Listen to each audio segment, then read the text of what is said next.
Welcome to the Religiously Offensive Podcast.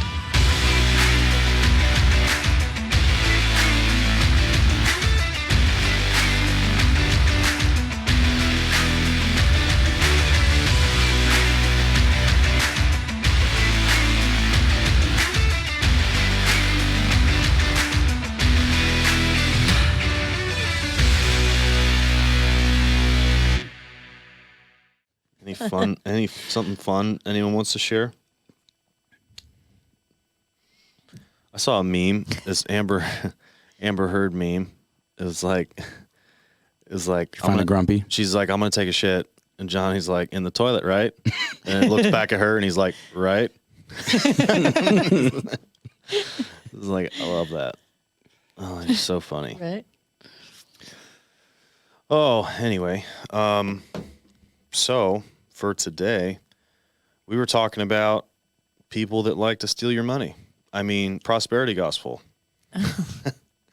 Strong With a start. bang. With a bang. That was a joke. Not everyone's trying to steal your money. If you go to church, a lot of churches try to do the right thing, but that doesn't mean there isn't a problem, right?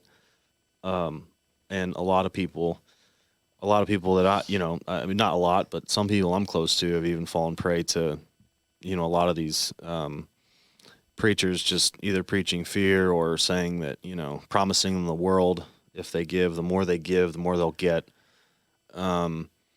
Generally, overall, I've just had the issue that if you're giving to get something, you're not doing it for the right thing, right?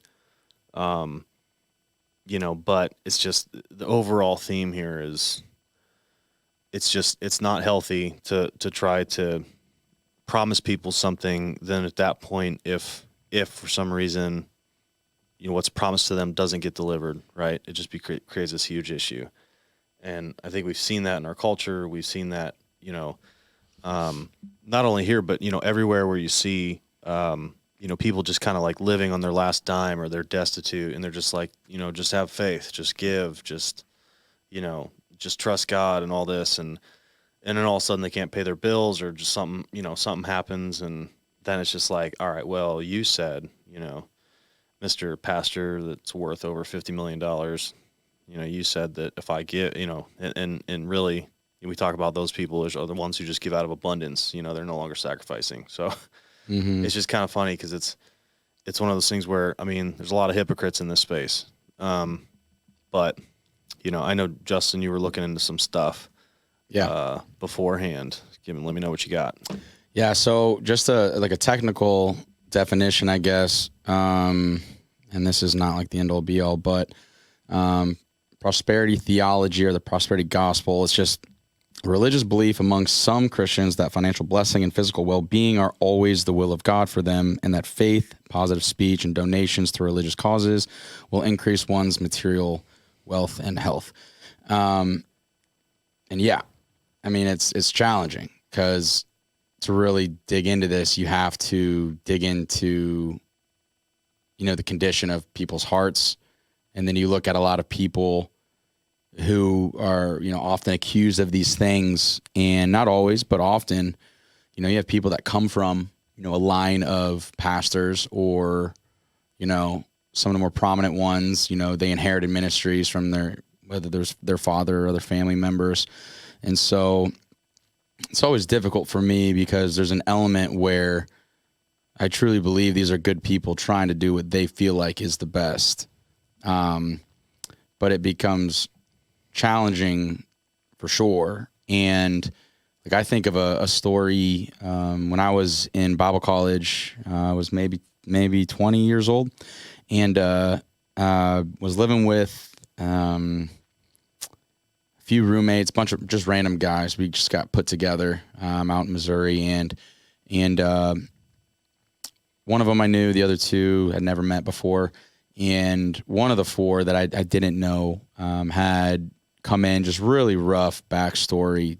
I mean, just horrific stuff, like literally found one of his parents dead, like when he was a child, like just horrible stuff, right?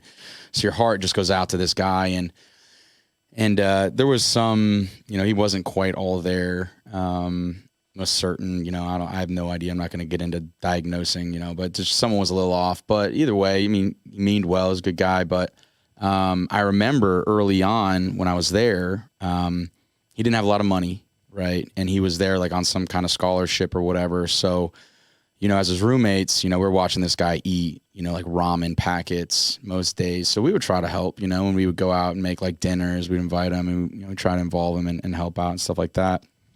And I remember at some point, someone, I don't know where it came from, but he got like, I think a couple $100 out of nowhere. I don't remember exactly where it came from.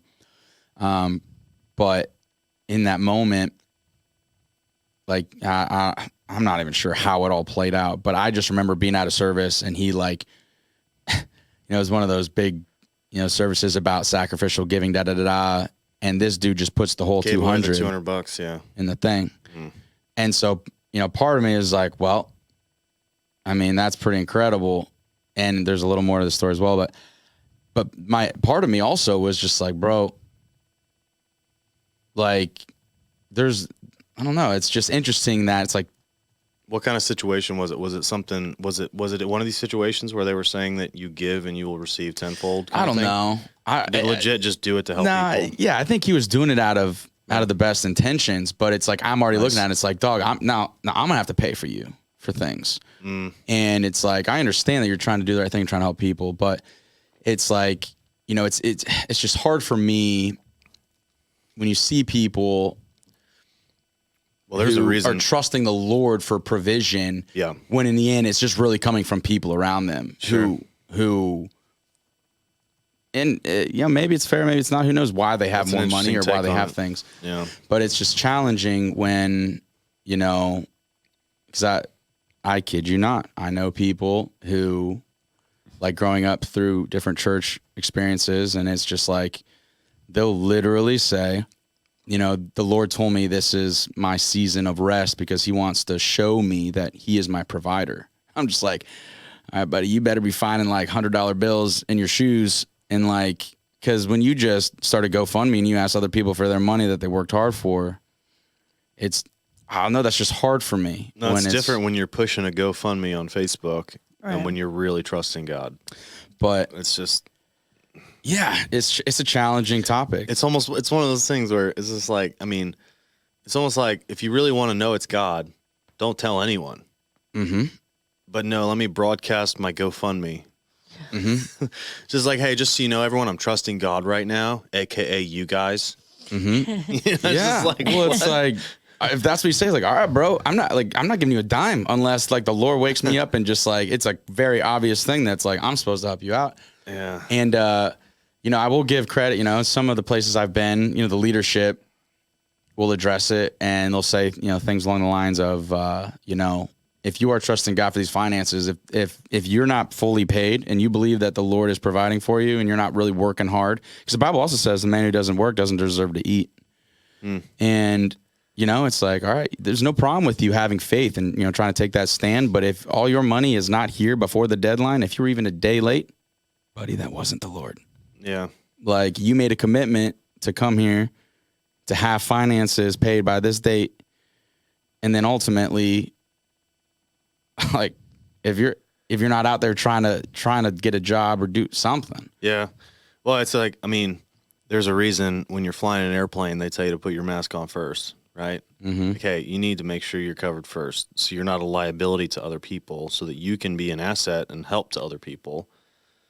It's giving more than you're comfortable with should mean like, hey, I do have this money that I could go to Starbucks or everyone always uses Starbucks example because it's always an absurd amount of money every month. It's always like $200 a month. It's just like, no one's proud of their Starbucks budget. Yeah, no. I don't know how people do that. Yeah, it's just like, hey, dude, what do you just have like this like real expensive car? It's like, no, just $200 a month on Starbucks. That's it.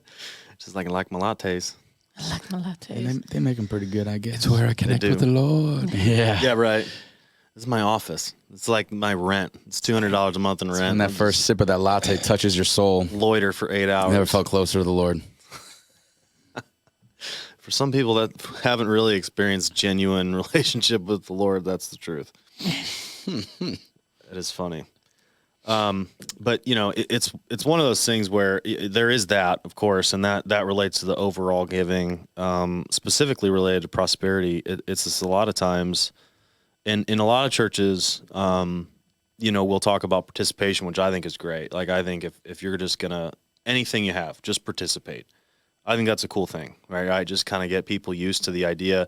You know, people just that may not have like given to anything, like just the idea of giving their money away is a foreign concept. I think it's really cool just to be like, hey, just kind of give something, dip your toes in the water, you know, whatever.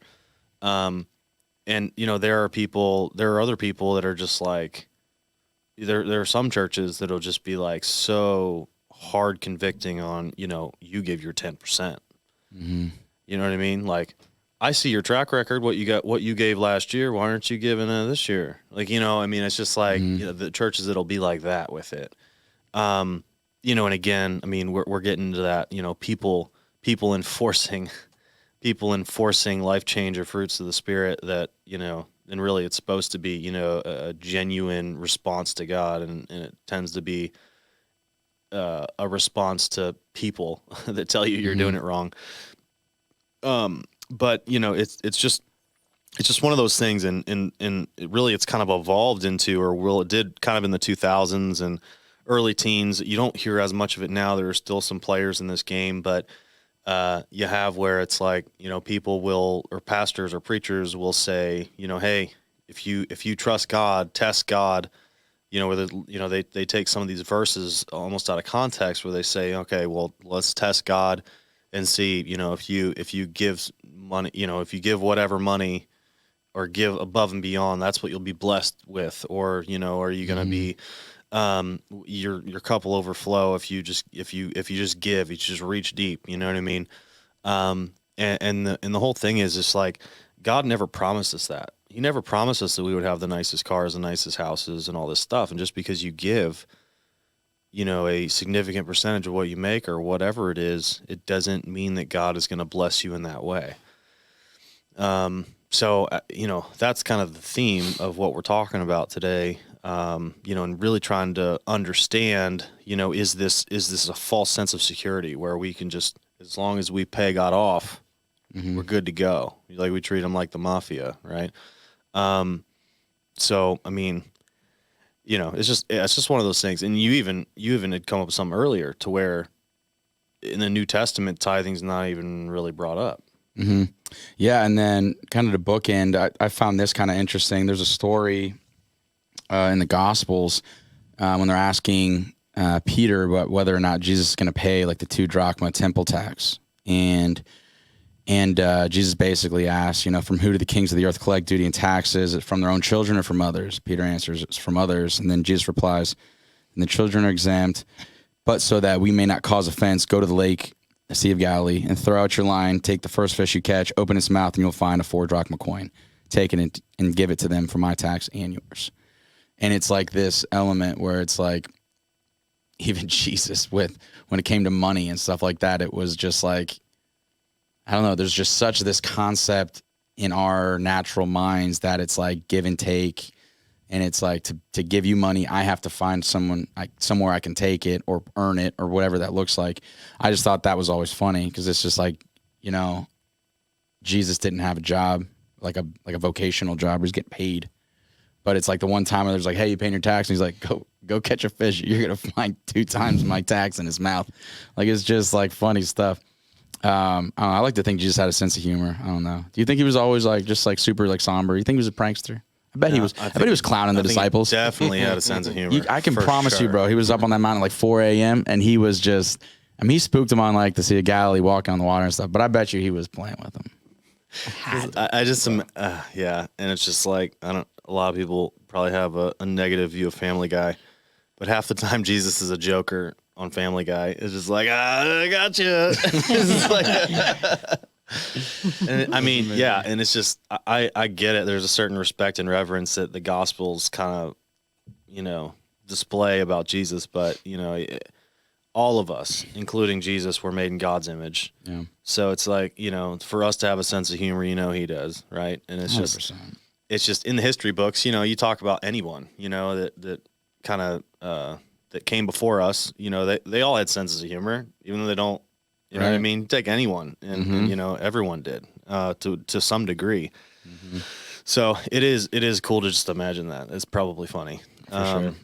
But yeah, getting back into I mean, most people who grew up in church or, you know, frequent church or, you know, whatever it is, it's been my experience that for the most part, when we get onto the topic of giving money, it's typically just the tithe is really where at least the foundational kind of piece where you see all throughout, especially the Old Testament. And this was something that I've been thinking about for a while, and I just never really dove into it. And, you know, by no means have I like really done sufficient research in terms of like combing the entire, you know, scriptures. But, you know, at least from a simple kind of dive into this thing, it's really interesting to me because almost all of the verses that we use to, you know, teach the tithe or when we're talking about giving, you know, every church service, it is so rare to sit through a church service where they don't collect tithe and offering or whatever. Right. I mean, and if it does and if that does happen, it's probably an accident. But, you know, so often it's just the tithe, because I mean, I guess the Bible breaks giving down into like, there's your tithe, which is the first fruits, which was what it teaches is 10% right off the top. Right. And it's the belief that I'm going to give God my first 10%, regardless of whether or not I know I have enough. I'm going to trust him to bless my 90% more than I trust myself to use my 100% kind of a thing. Right. And so tithe, and then there's the offering, which is meant to be above and beyond the tithe. That kind of moves a little more into the sacrificial kind of realm. And then there's alms, which is, you know, giving to the less fortunate, to the poor, to the widows, you know, whatever, the people in your community that you're just going through it. And so the more and more I looked into this, you know, a lot of the typical like Malachi 3, when we're talking about bring the full tithe into the storehouse, and all of these verses are rooted in the Torah or the law. Most of the verses you find when people first started tithing are back in Genesis with Abraham or Abram at the time, and then Jacob. Like different people would, out of their own desire, just give a tenth to the Lord, right? And you saw that a lot throughout the Old Testament. Obviously, Jesus comes onto the scene. It's interesting because Malachi is like right at the end of the Old Testament, and then boom, we've got like a 400-year gap, and then Jesus comes. And when you really dive into Jesus' teachings, the only real times that he's mentioning the tithe, you see it in, let's see, there's one in Luke 11 and then again in Matthew 23, but it's essentially accounting the same story. And he's speaking to Pharisees or the religious elite. He's saying, "But woe to you, Pharisees, for you tithe mint and rue and every herb and neglect justice and the love of God." Another one says that you neglect mercy and faithfulness. Says, "These you ought to have done without neglecting the others." And so a lot of people, at least it seems like, will use these verses to basically say Jesus is kind of ushering the tithe into kind of the new covenant. And I mean, that's some people's opinions. When I read it, and it looks like a lot of other people's opinion as well, it's he's referencing the Pharisees who were by nature like trying to live under the law, right? Yeah. So he's basically saying to them, like, you tithe, you fulfill this one part of the law, but this other part you don't. And you should have done both without neglecting one. But he's essentially saying he's speaking to their old way. Yeah. And so almost every verse when you look at in the New Testament, when it talks about giving, it shifts the focus away from a dollar amount or a percentage, and it moves it into the realm of a heart posture shift that just is generosity. And that's why we saw in the New Testament, you know, in Acts, everything was common among them. And plenty of other verses where it says, like, each man should give what he's decided in his heart to give, not reluctantly or under compulsion. For God loves a cheerful giver. And there's so many verses that go into this concept of, you know, even the poor widow who gave like the only coin she had. Everything she had. It was worth practically nothing in that society, but because it wasn't given out of abundance and it was like what she needed to survive, Jesus looked at that offering and said, like, hey, that one right there, she gave more than all of you, because she wasn't giving out of her abundance. And so it's just funny to me how, and this probably is kind of an umbrella topic where there's so many things that Jesus addresses that he wants to kind of shift from the Old Testament kind of law way of thinking. And then fast forward now 2,000 more years, and it's like somehow we just, boom, we went right back to the rules. And it's like, well, it's funny how we pick and choose. So we're happy to say that, you know, Jesus comes and basically just, you know, says, hey, come as you are. I erase everything that's happened up to this point, right? I mean, you are, you know, born again, you're new. And then at the same time, because it benefits, you know, the church's pocket, we decide to keep this law. I mean, is that, you know what I mean? So it's something that's not really mentioned in the New Testament, but it's like, oh, it's in the Bible. But it's just like, yeah, well, we don't follow those other laws. So, you know, Jesus really came to say, all right, well, all the things that you do now, you know, out of your, you know, your conscience and all that stuff is really out of a manifestation of the relationship you directly have with God now. And it's not a list of rules. Mm-hmm. But then we try to, like, with finances especially, we try to say, well, this is still a rule though. Mm-hmm. You know, and it's just like, well, I don't know if that's really the case, right? I mean, and it's just and it's because, like, you know, it's just people have a natural inclination to be good, to give, right? You know, Gabby, you were saying earlier, I don't know if you wanted to speak to your what you were talking about, because you had said, I mean, you've not been in a situation where church has asked you to give, but you were saying that you had experienced that in your own life. Yeah, I mean, I find I guess it's all like based on a feeling. I don't know. I never really know like when I'm gonna give to people, but like, yeah, just random time, like paying for the person behind you in the drive-thru, or like randomly like asking someone if you can pay for their gas, or like, I don't know, just random, or even when it comes to family or like friends, like if you know that they're like not doing okay, like you just offer. You want to pay for my gas? Not yours. yeah, that's a lot of gallons. She's about 30 gallons. Yeah, I was about to say. Biden's got gas about what, 430 now? Yeah, I think I saw triple mine. 437. I'm premium, by the way. What was today's average? 437, I think. Oh my Up gosh. 5 cents just from Dude, I yesterday. literally, I'm like on 10 miles left. I You're need just gas. waiting for it to go down a little bit until dang it. you fill up. And my tank's like 26, I think. It's brutal, man. Ugh. Nah, I get the worst luck, dude. It's happened to me 2 times in the last month where I'm cutting it close and I need gas, but I'm just like, nah, dude, this gas is out of control. See what it looks like tomorrow. Boom, 20 more cents the next day. It's worse. And you're just like, You have AAA? Do you have AAA? Just wait. Just know. wait. If you run out, they'll come give you some gas. I used to. Value's getting I better can't every imagine day. that I still do. Hey, AAA, I barely made it to the office. I'd like to make sure you make it. You can make me home. Isn't it like Just Yeah, run my out office is just that way. A Just little bit idle more. till you run out of gas. Push it into the street right outside the office. Saying, Be like, roll into I the just office ran out on of gas. fumes, let it run out while you're in the office. Give them a call. You got 8 hours before you need to leave. How many gallons do they bring though? Probably 5. I don't know. Standard. That seems right to me. I don't know. I don't know. I mean, You're a gas guzzler. That's not even 50 miles. Are they sending out like a homie with a little red bucket, That's like it. pail, and the yellow like thing? I mean, Right. he's got Sure, a he's truck. got a big red bucket. He's No, got a yeah, truck. And little- he's got a little AAA sticker. Probably not like sketch at all. I'm pretty sure he bailed us out once when we were on vacation. So I think, AAA. yeah. Sir, there's a gas station a mile every direction. So here's half a gallon. Yeah, right. Here's a quarter of a gallon. Things are tight right now. Bollocks. No, but it was like our gas gauge was broken. So it wasn't like, it was just because we thought we had like, you, like, didn't know. we thought we had a half a tank left, That and it's just sucks. the gauge was broken. So you're like just going based off of the mileage. well, I think at that point we hadn't known it was broken yet. The gauge just stay at like the same Gauge was- place for like a week. Yeah, You're like, well, it's just like this is like going for a while. Jesus feeding the Yeah, right. 5,000. You're like, thank you, Lord. Thank you Just for the Lord will multiplying provide. my fuel. It's just replenishing every night. That's it. I would have that ignorant view if I was in My college and I cup was just runneth like, over. Jesus, thank you. It's so funny. That's amazing. Anyway, yeah, coming back to what you were talking about. Let's bring it on back. Yeah.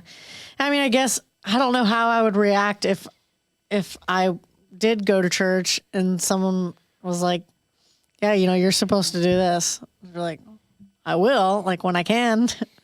I feel like that should be your call. Like, how comfortable you are. And I guess That's the funny thing is we talk about, and we will talk a lot about the original church, right, after Jesus. And we talk about how it was, people meeting in their homes, breaking bread together, supplying each other's needs, helping each other out when they needed it. Excuse me. But, essentially just trying to, coming back to that, they didn't have big churches. They didn't have staff. They didn't have buildings. They didn't have all these things, right? Mm-hmm. So, it makes you wonder, does the church look like what it's supposed to look like? Which is another podcast topic that we're going to have. And then the other part of that is, are we commissioned to just be a member of this monster establishment to where this is where all of our giving goes? Is that, because I'm sure that if you go to a church and, you ask, if you tell any in the leadership, you're just like, hey, I really don't fully tithe here. I give about half my tithe to you guys. I give half my tithe to other organizations or people, or I help people, or I do good things for other people that isn't necessarily part of that. How would most churches react? They're just kind of like, they'd probably rag on you for not being fully committed, right? I mean, it's just, that's making an assumption, but I've heard people say these things in the past where if it's like, especially smaller churches, smaller towns, where it's like, yeah, if you attend this church, we expect your full tithe, we expect you to give exclusively to us, and, that's it. And it's just like, well, the church looks so much different now than it did. Mm-hmm. So what it really meant is kind of you using your like God-given discernment on like, hey, this person needs help. And, it's just like, and Gabby, not even growing up in the church, still feels that pull to be good, right? To be a good person. Well, it feels good, right? Yeah, absolutely. You want to hear some funny stats on this topic? And by no means, I mean, these may not be 100% accurate, but by every means, I'm going to guess that they're not wildly off. It comes from nonprofit sourcing. Okay. This looks like, okay, only 5% tithe on average, and 80% of Americans give away about 2% of their income. And then it says Christians are on average giving about 2.5% of their income, and during the Great Depression, it was 3.3%. Which, say what you want about it. To me, that basically says there's some disconnect when there's a spiritual leader trying to prompt, a congregation to tithe or to give. There's some massive disconnect where a big majority of the people are just like, And that could be for a million reasons. I've got, it's probably rooted in a lot of bitterness. Who knows? I'm still working through it. But, I can imagine when people are coming into churches, and nowadays, the biggest, fastest growing churches have incredible facilities. They go all out when it comes with production, lighting, sound. I mean, they're buying, you would know better than me, buying sound systems $500,000 and up. Is that incorrect? Would that be? No, it's accurate. It's almost not like the core of why they're supposed to be going to church. I mean, imagine being in this beautiful big church and like you're struggling financially, and they're just like, we need you to give your money. And I'm looking around and be like, y'all are clearly doing fine.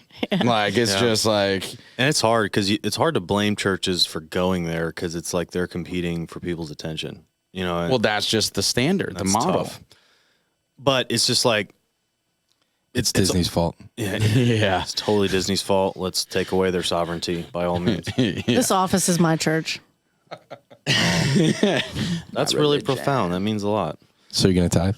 Yeah, so we just go ahead and take 10% off the top before taxes. We'll take that as consent. I love that. Oh, man. No, yeah. So it's hard to blame them in that regard. But yes, there are churches that really try to do the right thing, try to help people. I mean, a lot of small churches and a lot of small communities, they'll do like food drives, they'll do all this stuff like to help people, and they can't keep their lights on. You know, and then you have churches with massive facilities are always giving over budget, you know, can pay the bills, which, you know, they're like, yeah, praise God for, you know, the resources that we have. Well, I mean, part of it could be modern, but it's just, yeah. Yeah, and part of it could be modern kind of problems or situations require kind of Modern solutions. different solutions in the sense of like, dude, the Bible doesn't address like hiring a youth pastor or a children's pastor or an admin or a secretary.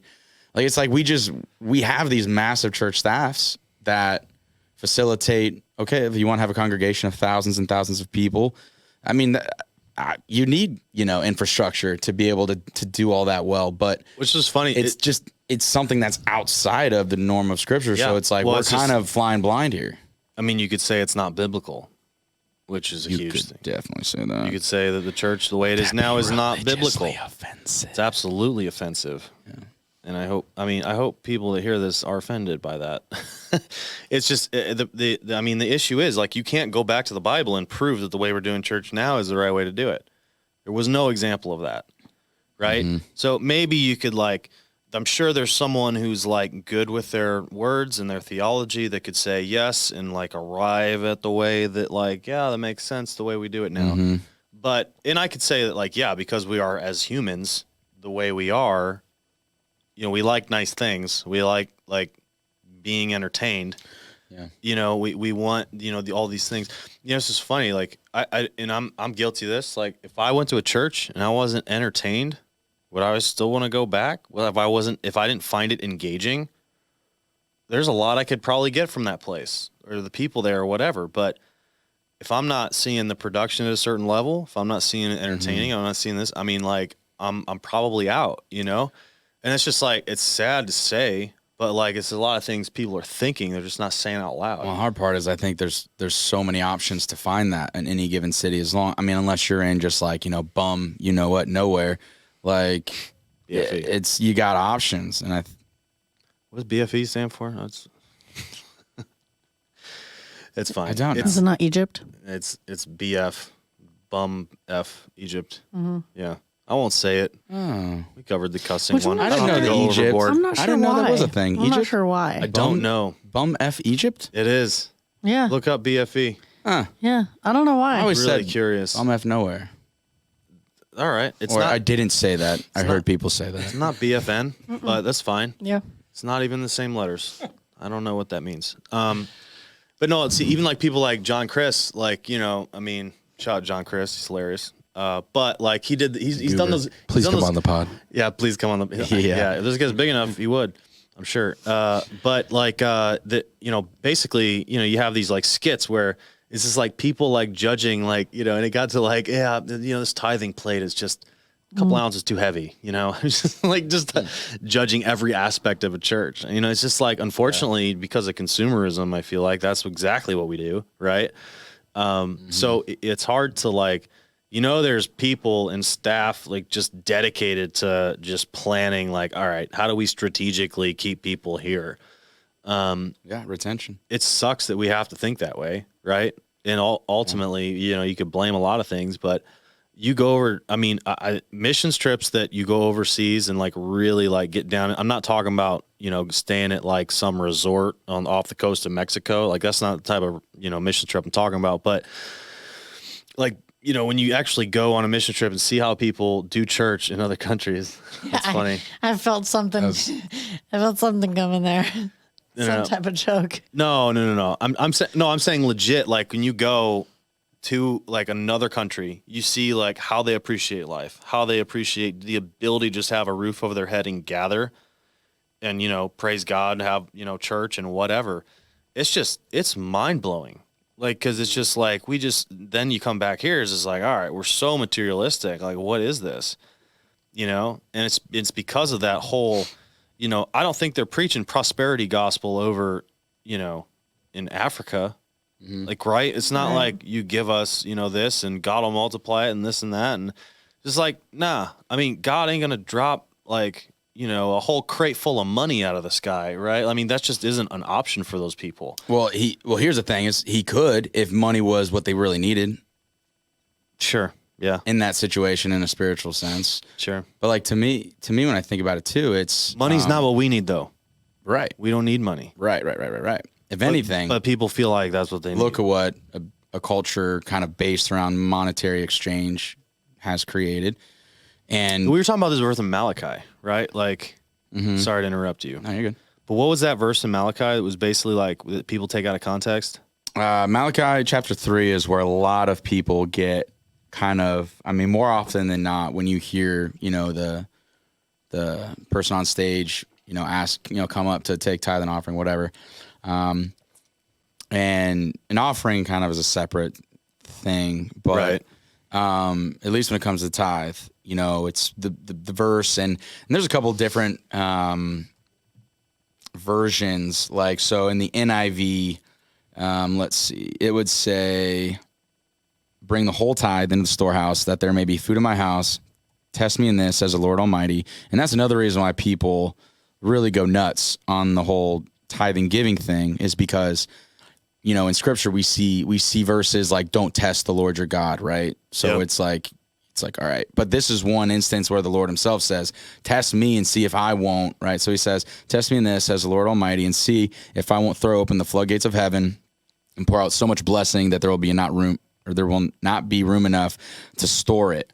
And then another version that I came across that was really interesting, it said, put me to the test, as the Lord of hosts, if I will not open the windows of heaven for you and pour down for you a blessing until there is no more need. Yeah. And I'll turn that to you. No, well, that's when I went like, what? We were talking about this earlier. I'm like, till there's no more need. Like, that's not at all what anyone in the prosperity gospel realm preaches.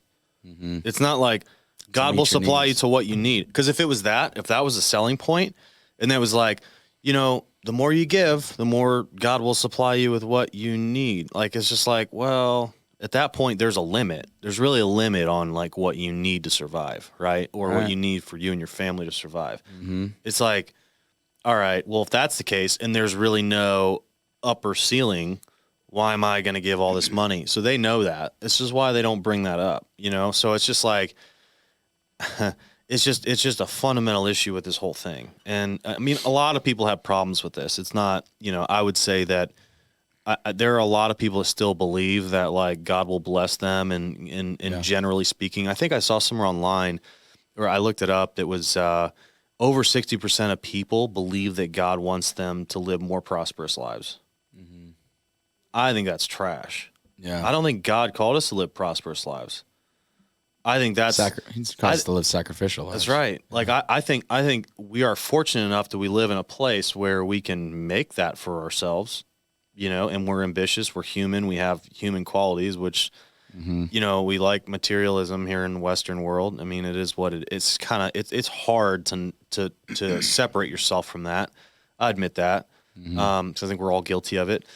But it's just one of those things where, I mean, if really God doesn't call us to that, it's just like, we're really just gonna fight for what we need, and that's what God promised us. I mean, he didn't say that we were gonna have prosperous lives. Yeah. But it kind of comes from this thing where these churches have so much overhead, they need to pay the bills, so it's like budgets. It's not like they're intentionally trying to twist the scripture, but it's kind of like what they're doing. I mean, they're manipulating people into giving. And I have a huge issue with that. Again, a lot of people in churches have good intentions. They're not trying to just take people's money. And a lot of people do just preach obedience, and I get that. That's great. And I'm, a fan of whatever, good intentions and stuff like that. But, there are a lot of people that are just trying to be like, how do we even have pastors that are worth over $50 million? Like, that's wild. Well, why do my thing, and that's another conversation too, is it's like, about like pastors having nice things. Anyway, that's a conversation for another day, but yeah, go ahead. No, I'm with you. And I think a lot of it, the challenge, because I've been in certain churches where the focus on Sunday morning was 100% all about the guest or the visitor, right? Like we want to wow the pants off of these people so they keep coming back. And if they keep coming back, you know, we give them all the slogans. We want you to feel like you belong before you believe. You know, this is your family. Yeah. And then, but the hope is ultimately like you become like a committed tithing. Maybe it's not even that. I hate Christian sloganism. There's a lot of them. I don't know. There's a lot of them. But the challenge is, you know, it makes sense at like surface level when you just, it's like, yeah, of course. Yeah. But the challenge is I've also been in places where the focus on Sunday morning was simply Jesus. And we believe when we worship him well, he comes and he changes people, right? And if the goal of things is to change the heart posture of the people in our building to help them kind of become a little more self-aware and just birth kind of a heart of generosity, you know, I've seen incredible things happen at you know, like shout out Jesus Image, an incredible ministry where they unashamedly like do not care about like the visitor or the guest. It's like, we're happy you're here. Honestly, low key, we don't care though. Like we're here for Jesus. And if you want to come worship him with us, you're more than welcome. But we're not like, there's no free coffee in the lobby. Yeah. In fact, like We're not going to wash your car. Well, we got got a Chuck E. Cheese. Yeah, we got a coffee cart out there, and you can give us $4 for a little cup of coffee. I mean, it's Starbucks price. Like they don't care. Yeah. Like, and they just made that decision, and I respected that. I don't think Crazy. you need. Yeah, that's the thing. And one of the things when I started going to the church I am now is just like I was a little because normally like the small churches, they do anything they can to get people into the door. So why not? I mean, the cheapest thing you could do is coffee. So they always do free coffee. Nothing's wrong with that. Nothing's wrong with free coffee, free donuts, whatever you decide to do.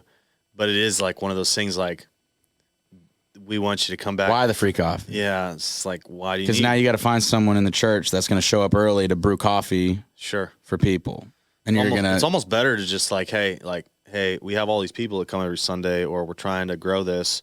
Do you want to be our coffee provider? And then they just charge. You know, I mean, there's nothing wrong with that either. And then you get quality coffee. People will pay for it.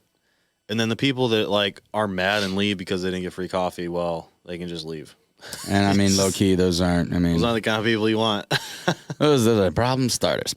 Well, because part of this, man, this is something that I've felt for a long time, even when I was much more involved in church and all that stuff. But you really break it down and you look at the scriptures and you see these verses where Jesus is saying, like, I will build my church. He's talking to Peter, right? I will build my church. He says, upon this rock. He's talking Petra. He's talking about Peter. And the gates of hell won't prevail. And he has just other verses where it's like the Lord's role is to build his church. And our job is to disciple the people that God has entrusted us with. So it's like this weird reality now where it's like, we flipped it and we're like, hey, God, we just need you to like disciple people and change them. And then like, we'll handle the marketing. We'll get people in the doors. You know, we'll get the billboards. We'll send out the mailers for every big, you know, holiday service. We'll spend all the money on this stuff. We'll help you out, God. We'll get them in the door. And then we need like, you know, we're going to play our 18-minute worship set that's on a multi-track, and it will not be more than 18 minutes and 20 seconds because it can't be. And then, you know, we need you to like really smash them within those 18 minutes and 20 seconds. And then like, you know, it's going to be great. And then we'll get more people in the doors bring down and the heavenly do that fire. again. Just do it again next week. It's beautiful. But it's like, that's not the system that's laid out in scripture where, you know, because it requires faith. Yeah. And hard part for me, it's like what Gabby said, was talking about giving money, just like paying for the person behind you in the drive-thru. I still to this day remember a story. I want to say it was Chris Hodges. He's got the best stories, so probably a lot are going to come from him. But he received a phone call from someone in, I believe, Birmingham, Alabama, and it was some random person who went through a drive-thru. I don't remember the fast food chain. It was just some random restaurant, and someone had started this thing, and they. I can't remember exactly. They must have had like some little pamphlet or something because they knew to call the church. So they must have like paid for someone behind them and then it just kind of created this chain kind of cycle. People paying for the people behind them. Yeah, and then somehow it got to the point where someone... You imagine if like, hey, I'd like to pay for the people behind me. Well, there's like 37 people order. Yeah. It's like $200. It's like, who's behind them? She's like, good looks. We'll try next week. But no, it's a really amazing story because he gets a phone call from someone, and they just said, hey, I was getting food and this was going to be my last meal. And I had decided that morning to commit suicide. And I basically told the Lord, if you don't, like, I need a sign or this is it. And then they went to this place for their last meal, and this happens.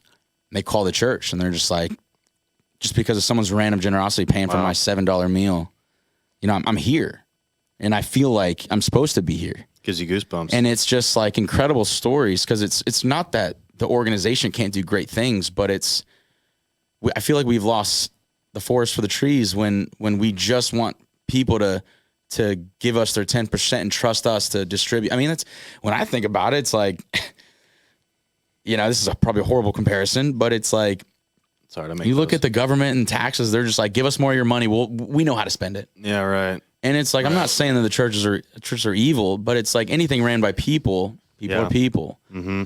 And you hear stories like that, and it's like, man, if we could just light a fire under people to say that like generosity isn't confined to like Sunday mornings, Well, that's the thing. You want to experience it yourself. Like when you're donating it, like you don't experience where that money's going. Like you don't experience the impact that it's making. That's a good point. When you're doing it yourself and like directly giving it to someone, like you experience how that affects them and how much it means to them. And I feel like that makes you want to give more. Like if I'm just giving it to a church and they're like, this is going to a good cause. Mm-hmm. Like it makes me feel good, but it makes me feel better when I like see those like people that it's actually affecting. Yeah. It was one of the things too, where, Justin talked about it. I think it was the verse you mentioned in Malachi that talks about putting your, just giving to the storehouse. Right. Mm.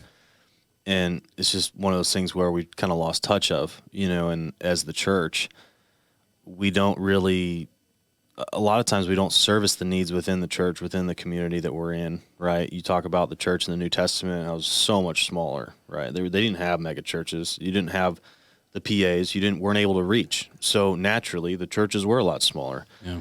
And so, now the argument with the bigger churches is like, oh, well, you can't get in these small groups and, just have these interpretations that run wild, and, you need that oversight. It's like, well, they didn't have that in the New Testament, right?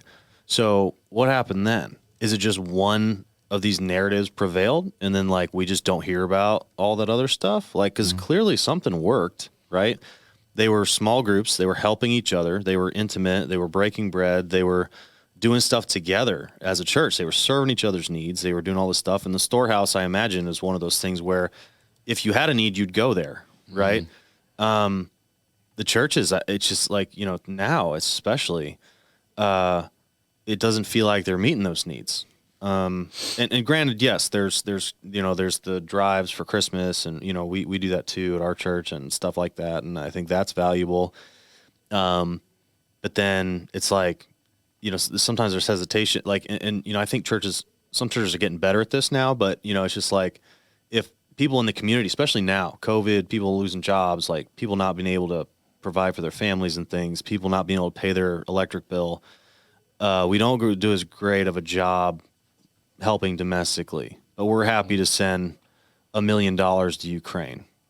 Not that those people don't need help. I mean, for sure they do, right? There's horrible things happening. And I'm happy that, people are able to do that. It's just one of those things where it's just, there are so many needs here that people don't realize the impact they can have just by helping people in the church. Because there's a lot of people, just because you're inside the doors doesn't mean you're fully committed, right? And so one of those things where you just you make such a positive impact on people's lives when you're able to just help them in a time of need. And I think just, the people that are closest to us that have those needs, we miss that, and I'm not saying I'm perfect with that. Like, right. Like I totally miss that too. Well, that's why, when you see, a really popular verse that, people touch on a lot is in Matthew 6, where, starts in verse 19, where he's saying like, don't store up treasures on earth where moth and rust destroy and people can break in and steal, but store up treasures in heaven, where those things can't be taken from you. And then it finishes with, for where your treasure is, there your heart will be also. Like, there is a deep connection between our money and our hearts. And I think the point you made was incredible, Gabby, just talking about the fact that when you just give your money to an organization and you have to just hope that they are going to use it wisely, I mean, why do you think everyone hates taxes? Like, it's just, I'm not saying you're going at this thing with kind of a bad intent or there's any malpractice. Well, I think if you're going to give it to the church, if you decide to give it to an organization, you can't be expecting them to be accountable for your money. Well, and then there's another. That's because I knew some guys that were just like, well, I pay your salary, talking to a pastor. Yeah. Right? And I'm just like, okay, well, you can't be doing that if you're going to give. Yeah.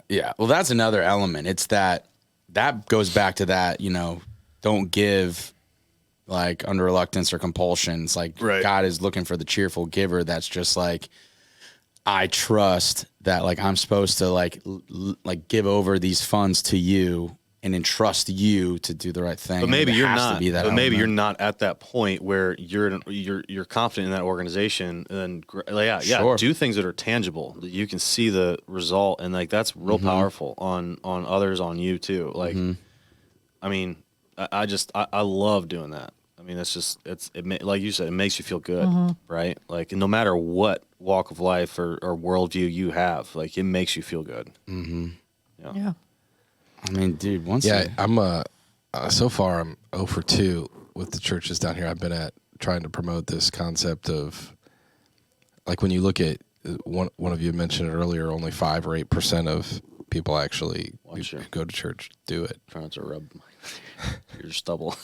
Sorry, too close, too far, too close, too You'll far. get it. Rogan says a fist. A fist. He's the podfather, so. But Give it the I old just, fist. I had this,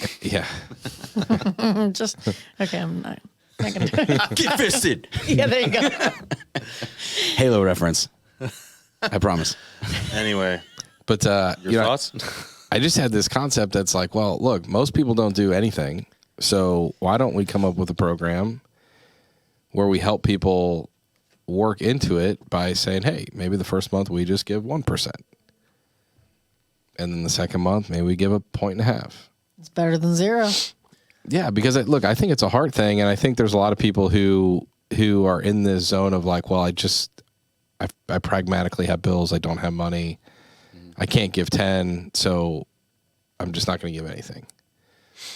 And it's like, why don't we provide a program or just let people know that it's okay to like work up towards it, right? I mean, we allow people the grace when they start coming to church or they're a new believer. We allow them all this grace to figure out their life and what being Christians really like and what habits that they should continue to do, they should maybe stop doing. And it's like with money, it's like, boom, it's like cut and dry. It's like, boom, you're either doing it or you're not. Mm-hmm. And it's like, well, why don't we like help people like do it? Yeah, That's huge. it's even if you're reluctant to give that to the church establishment, right, or whatever, just give it to someone panhandling on the road. And I know there's mixed reviews on, they're just going to buy booze or whatever they're doing with the money. Yeah, It doesn't. They got their Maserati parked around the corner. They do, but it doesn't matter what they do with the money. You're having a positive impact on someone's life. It doesn't just whatever, right? Just erase what you think they're going to do with the money from your head. Just like, what if they are in that situation they say they're in, right? Mm-hmm. And you just give them $20, which is a lot for a handout for a homeless guy on the street, right? But the kind of impact that has, right? It's just on you, at yourself, right? It's just, you've taken that leap. Because like $1 or $2 in your wallet, sure. I mean, whatever, you do that and whatever. But like something that actually you kind of feel, like $20 is $20, right? Yeah. Like the shirt says. Dude, it's like a 12-pack for you or something. Yeah, no, Good stuff. 12-pack of IPAs. That's highlight. So I mean that's it. Yeah, it says a lot to yourself. That you're willing to give that up, and it could just start with that. And I even think that's even better than if you're a first time or you're just kind of dabbling with giving away stuff. that's so impactful for you, more so than just putting in the offering basket, because you see the reaction of that person. Like that person, like that kind of gift, the thing that they're probably not used to getting in a day, like someone that just gives them $20 like that, they're going to be thinking about that, you know? And it's just like, hey, here you go. God bless. That's it. Like, you know, that God bless, do less. Like, you just do it. Super glue it to one of those little New Testaments. Yeah. Here you go, buddy. Oh my gosh. Can't get it Go out. get it. Get you some. Yeah. It's like some people are so intrusive. It's as if you're like peeing in the bathroom stall and like just someone just slips you a little track. Here you go. There are people that would do that. It's just like, oh my gosh. Hey, God love those people. They feel like they're doing the right thing. But a lot of times it's just like, all right, thanks for the little book. Well, and here's what's so cool about just being a good human and being generous. Like, you know, going back to the car example,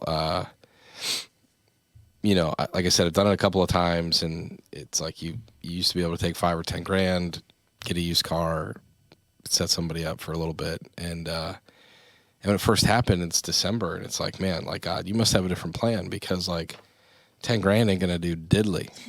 Yeah. You know, used cars are out of control in price, Yep. right? So it's going to be super old. It's going to need a ton of maintenance and repairs. And we don't have money for a car now. Certainly not going to have money to fix it. That's a problem, right?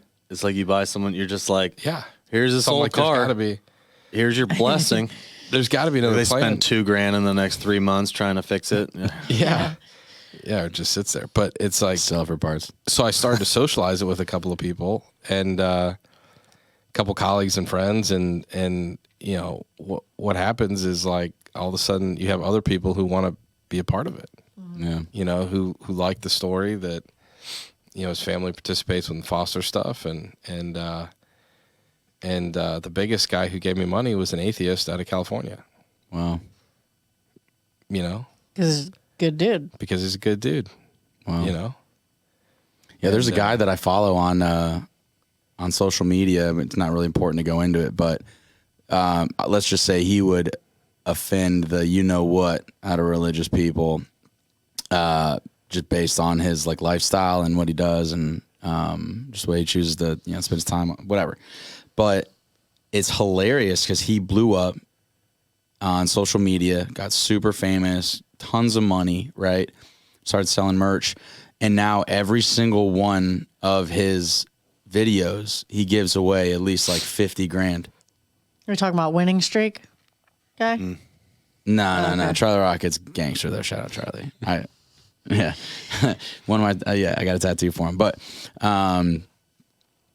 it's just so crazy because one of these episodes, like one of the recent ones I watched, he just goes down to Mexico and gives like 4 different people $250,000 pesos. Changes their life. Is that a lot? And Yes. yeah, I mean, if you're slumming in Mexico, What's I mean, the peso? That's like what, 10, 12 grand, something like that. well, Peso's like 20 to 1 right now. it used to be relatively like 10 to 1, but yeah, maybe now it may not be quite as much. But I mean, what it costs to live down Yeah, there? that I could mean, really change he's people's lives, yeah. going into the slums. Is that I mean, Murphy's life? No, Steve will do it. Well, it's so cool. Like, But this dude has so many people do that stuff. Yeah. Well, it's crazy. He has no background in church. He didn't read the Bible and feel like I need to start He being just generous. has this extra money that he feels like he needs. Well, he just did He it. doesn't need. He talks about it in one of the early videos. He's just like, it feels so good to like give people money, to like Yeah. help people. Like you got, and he says in almost every video, he's like, thanks so much for all you guys do. Like, your support for me allows me to help and change people's lives. And it's like this dude who basically came up and he got famous for partying really hard, like harder than anyone Here should in be able Oviedo. to party. Here in Oviedo. Actually, yeah, from Florida. That's I'm not funny. kidding you. The dude got famous because he would slam bottles of liquor. Like one sitting, chug the whole thing, boom, gone. And he wouldn't die. Like he just blew up. I need to know the secret to that man. The straw's involved. His liver Yeah. Seriously, take this man's DNA and be just make a whole race. made of gold. Yeah. Oh my so gosh. This kid is just indestructible. That's incredible. But it's just so funny. Like, you could probably see this in a lot of different areas, but you just see biblical principles played out where it's like these people don't even know why this is happening or why it makes them feel so good. They have no concept of the Bible or anything like that, but it's just like they got a taste of it, and now it's like, dude, it's just like the point of every one of his videos. Yeah. And it's just, there's something that happens, and like to Nate's point, it's like, you know, you almost wish, you know, there would be more, I don't even know what to call it, but just, you know, the people that are leading spiritual congregations, just to like, dude, don't get out of this fear mentality where you're just worried about what's coming in this month, or if you're gonna have enough, or it's just like encourage your people to just do something practically every day, something little. Like it could be something as small as like, dude, just go take a bunch of stuff that you were about to sell on Facebook Marketplace and just put it up there for free. And then when people show up to get it, just be like, hey man, I mean, if you feel like telling them about Jesus, tell them about Jesus. But it's just like, Or just be like, I love you, dude. yeah, I mean, it's just start being generous, and maybe start somewhere where it doesn't hurt. And I would say Because too, it still is going to change your heart. yeah. And if we're giving advice, and I know that in this podcast, we're not claiming to have the answers here, right? For sure. We're just trying to help people think differently than the way that they were taught, or the way that like the way, you know, the ways that may be stale in a sense from how Christianity and the religion has evolved, right, over however many 100 years. But don't take this 10% thing as gospel, because we've literally found out that it's not the gospel. It's isn't the Old Testament. So it's just, the crazy thing is, it's like one of those things. You ever go to a restaurant and they add 18% gratuity, and you're just like, well, I was going to give you 20 plus. You know what I mean? Right? Yeah. No. Right. Have you thought that though? Right? I'm just like, Exactly. well, I was going Yeah. to give you 20. Yeah, but now just- that you put it on there automatically, no. I guess 18 it is. Yeah, right. So I'm just like, Thank you. it's just like, I feel like that in church sometimes. Well, it's just like, well, it's like I give more, like 10% is what I was supposed to. Like you put the label on it. Yeah. So it's like, yeah, I feel obligated to give that. But if you didn't put that label on it and you were just saying, hey, just give what, you know, give what God's telling, or give what you feel in your heart to whatever, right? Like, could be more. Like, right? I mean, it probably would be if we were just like called to live a generous life. And, you know, so if I was to, we're getting to an hour here, but if I was to try to like summarize, like I think it's dangerous when we try to create entire platforms, especially teaching platforms, and you try to influence people on a couple of verses, period. Like whether it's the prosperity gospel and like, you know, God will give you to where you're overflowing and whatever, right? Like, and you get people to give and whatever, or whatever else it is, right? You just take a few verses and form this whole platform on it. I think that's dangerous. Secondly, it's just like, I don't think you should give expecting anything. Yeah. Even if you don't get the good feeling. Like if you're given by proxy and like you're going to give it to someone to give someone else, you're never going to experience the joy of that person who gets it on the other side. This really shouldn't be the why you give, right? You know, and like I said, we don't have the answers here, but it's just like, to me, it just kind of seems like common sense. It's like, well, at that point, if you're really giving to get, whether it's to get a blessing, to get someone's reaction, you've missed the point, right? And you know, lastly, I was gonna say something. Oh yeah, and this is controversial, but like you did the car thing. Like you didn't just say like you didn't run everything through the church. You did that as a personal thing. It's like I just sure, like if you believe in your church's vision, you believe in what the church does, give to your church. But it's just like you don't feel like 100% of what you give needs to be on the offering plate. Yeah, well, look, I think that just helps put some accountability on the churches. Like, look, you've got to do a good enough job where I trust you. For sure. Because I think the church is accountable to steward the money that we give. So we should feel good if we give them money. It's no longer our responsibility how they handle it. Yeah. So I believe they're responsible for that. It's a huge weight. Yeah. But I think the accountability around that is, hey, like you need to do, like I don't have a lot of time to go figure all this out, right? So if you want me to continue to give and not take the time to figure out other things that I'm more interested in giving to, like you need to do a good job with it, you know? Mm-hmm. Yeah, it's just really just a trust thing, you know, because part of it is faith that it's going to the right place. But at the same time, if you just see repeated negligence or, churches just are clearly wasting money, you're just kind of like, you start to ask yourself questions like, all right, is this really going to the right place? Yeah, I think the tough part is like when you look at the life cycle of a church, like you have periods where you have a lot of growth, periods where you're very stable, and then money's flowing good in those times, and so it looks good, it feels good. The church isn't responsible for Western culture and the things we expect to see at a church service, so they've got to invest and do what they do to get sound and whatever to get people to come in the door. I think the challenge is like what I've seen is once you have churches that have plateaued and now they're on the decline, issue with the moral failure with the pastor, something happened, and now the church is struggling, and now they are financially highly burdened because of decisions they made in different life cycles of the church, that now they're stuck with the repercussions of that. I mean, we're just talking about it over the weekend with our dad's church, right? Yeah. Our dad gets elected to a state position. The church board elects a new pastor. He doesn't really jive well with a lot of people there. They lose a lot of people. He's not able, over the span of 6, 8, 10 years, he's not able to get a lot of people back. They're at the point where they're about to lose the church. Like they've let go of most of the staff. They've lost a lot of people. They're at the point where we're about to physically lose the building. And so another church comes in and says, hey, we'll take responsibility for paying the mortgage. We'll put some money in to make it new. We'll put some staff there and try to make it run. Well, they made a run at it for 6 months, and then, it didn't work for them. So then they sold it to a random church. It's just like our dad put blood, sweat, and tears for his whole life into that church plant. Yeah. And, what do you do when, you hit the seasons where you're not growing or you're not stable, and then you're stuck. Yeah, it's one of those things where a lot of churches, they feel like that having that control is what's going to prevent that.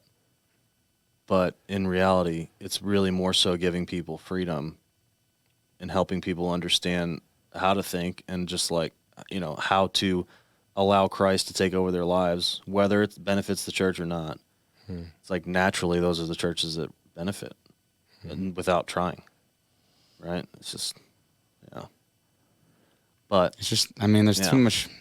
I don't know what the answer is, it's just, and it's probably no one's specific fault, but I